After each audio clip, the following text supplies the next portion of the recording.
So this system of techniques is a defence against the standing naked choke from front.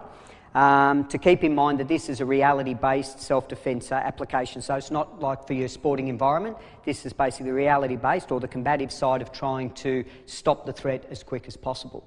So in reality, we should have learned not to get in this position, but if we are, this is basically how we would defend against this type of choke. So what we're going to do is we're going to have a look at how we defend against it and eliminate the threat as quick as possible without using too much force within the law, so we can hopefully get out of this situation.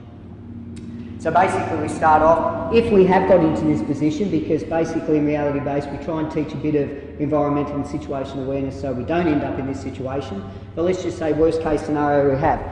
Once we're in this particular position, the most important part of any of these type techniques is to restrict the constriction. In other words, if I can't breathe, I'm not going to be able to do anything. I'm going to be out cold. So what I've got to do is, as soon as I feel that choke come on, I've got to restrict it. Best way to do that is to actually bring my chin in and turn in towards the attacker, support his wrist and pull that into my body.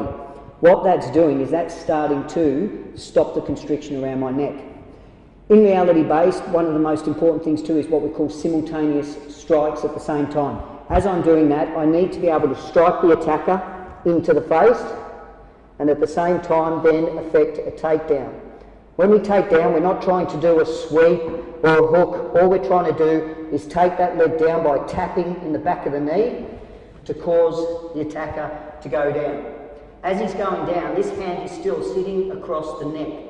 So as the attacker lands on the ground, our elbow is affecting a strike to the neck.